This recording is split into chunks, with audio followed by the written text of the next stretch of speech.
contarles sobre 5 jefes de la mafia que conocí muy bien, pero más importante aún, quiero contarles la influencia que estos hombres tuvieron en mi vida y cómo nosotros también influimos en ellos. Vamos a empezar con alguien de quien muy pocos se atreven a hablar, Nicky Scarfo, un nombre que en las calles se decía con miedo y respeto. En una entrevista, su antiguo segundo al mando habló de él. Le preguntaron, ¿qué tan mal te quería, Nicky? Y él respondió, supongo que nunca podría estar lo suficientemente muerto para hacerlo feliz. Esa frase lo resume todo. A Nicky Scarfo, un hombre de apenas 1,65 m y 63 kilos, la violencia le salía tan natural como respirar. Era pequeño, pero su reputación era gigante. Tenía un estilo único, casi teatral. Para él, el trabajo debía hacerse a la vista de todos, como en las viejas películas de James Cagney o Humphrey Bogart, plena luz del día, sin esconderse. Así demostraba quién era, un jefe de la mafia que quería que todos lo supieran. Pero con el tiempo, su mente empezó a nublarse. La presión, la paranoia, el poder, lo fueron consumiendo. Cuando se convirtió en el jefe de Filadelfia, todo cambió. Lo que antes era estrategia se volvió una guerra sin sentido. Muchos dicen que perdió la cabeza, y puede que tengan razón. Aún así tenía algo que otros no: valor absoluto. No temía a nadie, ni siquiera a John Gotti, el dapper don de Nueva York. De hecho, me advirtió un par de veces sobre él. Ten cuidado, me dijo. Gotti habla más de la cuenta. Pero yo no lo tomé en serio. En ese momento pensaba que Nicky solo estaba exagerando. Lo que sí es cierto es que confiaba en mí. Yo era su enlace con el clan Gambino, el hombre al que acudía cuando necesitaba sentarse con Paul Castellano o Frankie De Sico. Recuerdo reuniones discretas en hoteles de lujo, lejos de los casinos donde teníamos prohibida la entrada. Entrábamos por puertas traseras, subíamos en ascensores privados, y ahí estaba él, sentado, esperándome con una mirada que lo decía todo. Tenía poder, sí, pero también frustración. Una vez me dijo con una sonrisa amarga, ¿cómo se supone que haga dinero si no puedo entrar a los casinos? Le respondí, no necesitas los casinos, Nicky. Tu verdadero poder está afuera, en las calles, controlando las uniones, las construcciones, los contratos. Ahí es donde se hace el dinero de verdad. Y lo entendió. Abrió clubes nocturnos, movió fichas en los sindicatos y en poco tiempo ya controlaba todo un imperio sin pisar un casino. Me dio las gracias. Me dijo, tenías razón, estoy haciendo más dinero ahora que nunca. Aprendió algo importante. El verdadero poder no siempre está en el centro del escenario, sino tras el telón. El siguiente hombre del que quiero hablarles es muy distinto. Un fantasma, un mito, un genio del disimulo. Su nombre real, Vincent de Chin, gigante, el jefe de la familia genovese. La primera vez que escuché su nombre fue en la industria de la construcción. Tenía problemas con los sindicatos de carpinteros, y alguien me dijo, habla con el hermano del Chin, Mario Gigante, él puede arreglarlo. Así lo hice. Mario me presentó a sus hombres, y desde entonces nunca más tuve problemas con el sindicato. Era evidente que el poder del Chin se extendía por cada clavo, cada ladrillo y cada edificio de Nueva York. Pero lo que más me sorprendió fue su manera de gobernar. No había bromas, no había risas, solo silencio, control y precisión. Nadie se atrevía a pronunciar su nombre. Si alguien decía Vincent Gigante, su vida podía cambiar en segundos. Por eso todos hacían un simple gesto con la mano tocándose el mentón, el chin. Y lo más asombroso fue su acto maestro. Durante años se hizo pasar por loco para evitar la prisión. Los agentes del FBI lo veían pasear por las calles en bata de baño y pantuflas, murmurando para sí mismo. Algunos lo creyeron, otros no. Una vez, cuando los federales irrumpieron en su casa, corrió desnudo al baño, abrió el agua de la ducha y se paró debajo con un paraguas abierto. Su madre, acostumbrada a la farsa, les dijo: «Mi hijo no está bien». Pero créanme, estaba más cuerdo que cualquiera de nosotros. Era brillante, calculador, nunca aceptaba dinero de desconocidos, ni se dejaba tentar por la avaricia. «Tengo tanto dinero que ya no sé dónde enterrarlo», le oí decir una vez.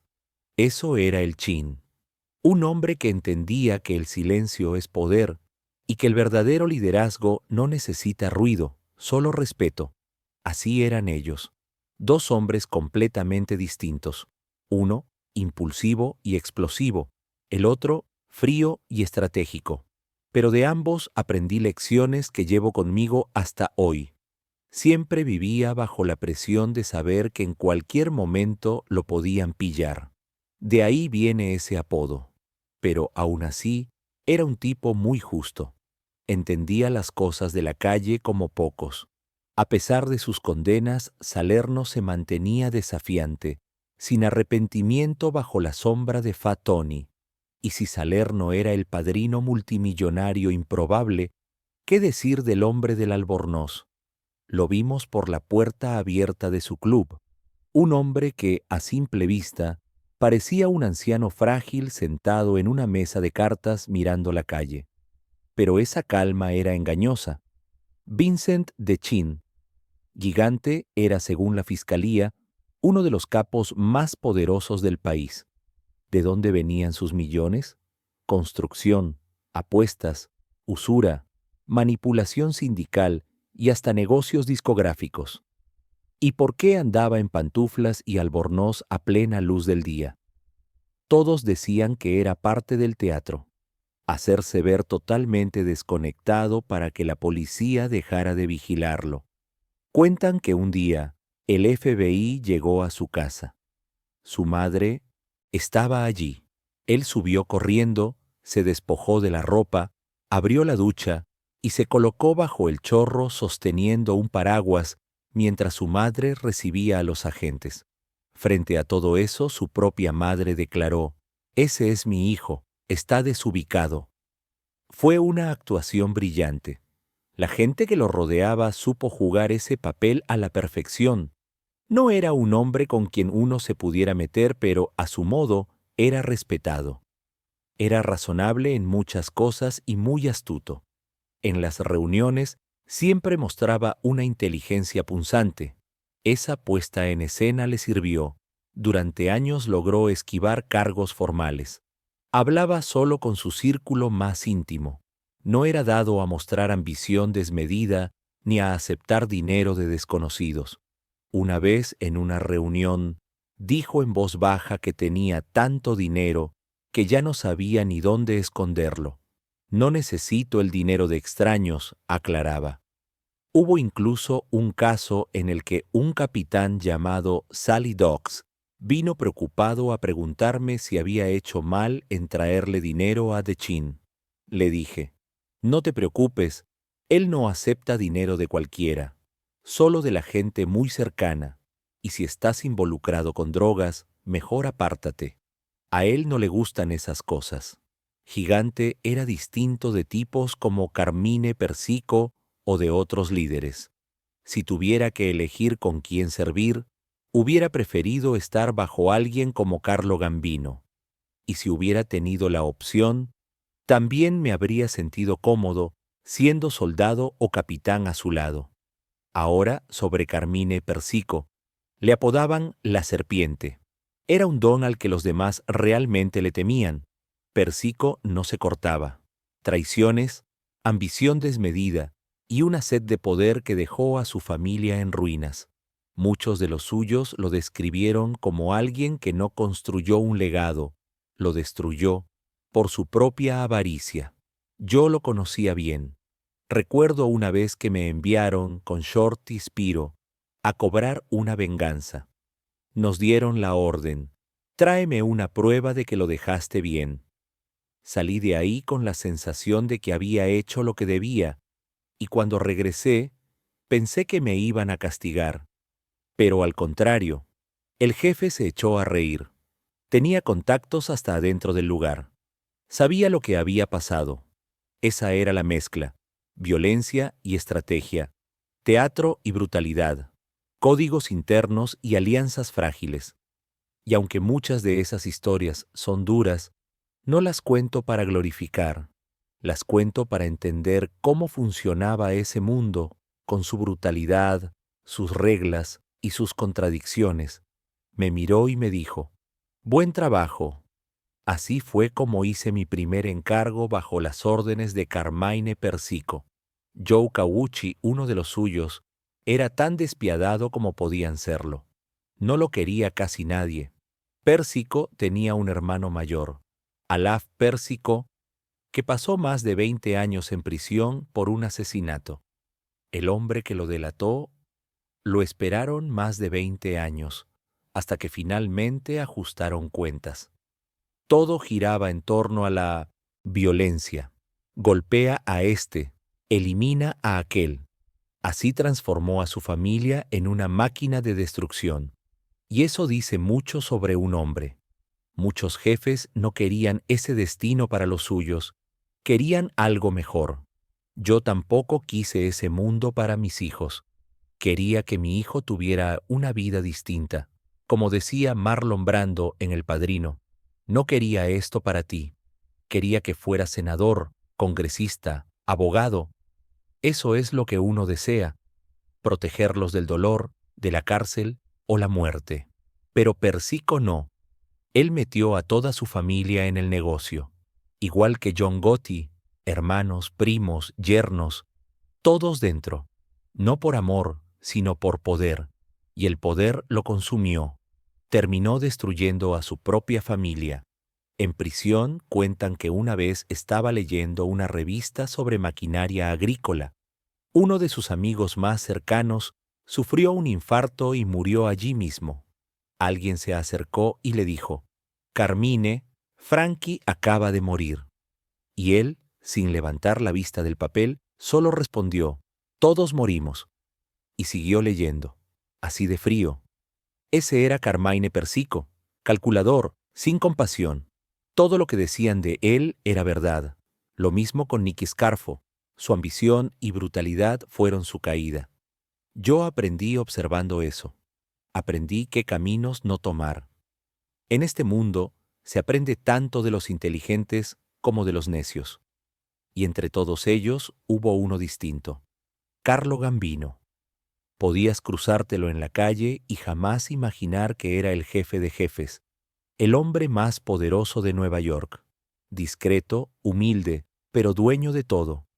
Cuando lo conocí, noté algo diferente. No era sediento de sangre. Pensaba en negocios, en construir, en proteger a los suyos. Estuve bajo el mando de Tato Arello, uno de sus capitanes, y recuerdo perfectamente cuando me dijo: «La violencia puede usarse, pero solo como último recurso». Esa era la filosofía Gambino: respeto, control y visión. Carlo conducía un coche viejo y destartalado, aunque tenía una fortuna. Sus hijos, Tommy y los demás, le compraron un Cadillac nuevo. 2 semanas después los llamó y les dijo: «Devuelvan ese coche y tráiganme el viejo». «¿Por qué, papá?», preguntaron. «Porque ese coche brilla demasiado. Todos lo miran. Yo no debo ser visto. Soy invisible». Esa era su magia. Poder absoluto con perfil bajo. Y entonces llega otro nombre: Paul Castellano. Lo conocí. Hay un video sobre él, y la historia que cuentan ahí es real. Paul exigía respeto, y si alguien se atrevía a faltárselo, lo hacía saber sin levantar la voz. Un día conducía con su esposa al supermercado. Unos jóvenes, sin saber quién era, se le cruzaron y le gritaron groserías. Paul anotó la matrícula. Poco después, unos muchachos de su organización fueron a buscarlos. Los llevaron ante él. ¿Saben quién soy ahora? Preguntó con calma. Ellos, temblando, solo asintieron. No les haré daño, dijo. Solo quiero que recuerden algo. Si ven a un hombre mayor al volante, muéstrenle respeto. Nunca saben quién puede ser. Y esa fue su lección. El respeto era su ley. Más te vale no volver a hacerlo. Eso dijo Paul Castellano a unos jóvenes que lo habían ofendido mientras conducían. Estaban aterrorizados y él los dejó ir. Algunos otros jefes, como Gotti o Persico, probablemente los habrían golpeado o peor. Paul, en cambio, solo anotó la matrícula del auto. Cuando descubrió quién era el chico, llamó a Tommy Botti, un capitán con contactos, y llevaron al joven a la casa. El chico estaba blanco del miedo. Finalmente entendió quién era Paul Castellano. Paul le dijo, tranquilo, no te voy a hacer daño, pero no puedes ir por ahí faltándole el respeto a la gente, sobre todo a los mayores. Aprende de esto y ten modales. El joven salió de la casa aliviado. Paul prefería enseñar lecciones, no imponer dolor. Esa era la diferencia entre un jefe compasivo y uno violento. Paul tenía un lado amable, aunque también podía ser firme cuando la situación lo requería. Me pasó a mí. En un par de ocasiones podría haber muerto bajo su mando, pero al explicarle mis errores, me dio una segunda oportunidad. Ese era el tipo de jefe que respetas, justo, pero con límites claros. Aprendí algo crucial de todos estos hombres. Si solo te importa tu propio beneficio, nunca tendrás éxito. La avaricia y el egoísmo siempre vuelven en tu contra. En cambio, si sabes ser compasivo de vez en cuando, la gente te respetará y te amará. Pero Paul no era un jefe de la calle. Era un hombre de negocios, un recaudador más que un gánster. Su gran error fue no eliminar a Gotti cuando tuvo la oportunidad. John Gotti aprovechó esa demora, tomó el control y cambió el rumbo de todo. Gotti, arrogante y ostentoso, se comportaba como una estrella de cine, ignorando todas las reglas. No había control. La diferencia entre los jefes la vi de cerca. Algunos codiciosos y hambrientos de poder, otros justos y prudentes. Yo elegí seguir el ejemplo de Carlo Gambino, de Tato Arello, de mis padres. Personas trabajadoras, honestas y humildes. Así crecí, aprendiendo de los buenos y de los malos. Todo lo que vivimos, lo bueno y lo malo, nos moldea. Quiero que mis hijos, nietos y bisnietos vean ese ejemplo. Sabiduría, humildad y respeto. El mensaje de estas historias es claro. Observa a los buenos jefes, observa a los malos y aprende de ambos. Sé una buena persona y mejorarás. Si eliges el camino equivocado, nadie podrá detenerte, pero sufrirás las consecuencias. Si te gustó este video, dale me gusta y suscríbete. Comenta que leo todos tus mensajes. A veces respondo en vivo, a veces directamente. Una noticia rápida. Haremos un gran evento llamado Have a Lobster with the Lobster. Habrá música, libros y fotos para firmar y la oportunidad de conocernos. Será en Stevens Steakhouse, donde servirán langosta. El enlace está en la descripción. Mi despedida habitual. Adiós, amigos.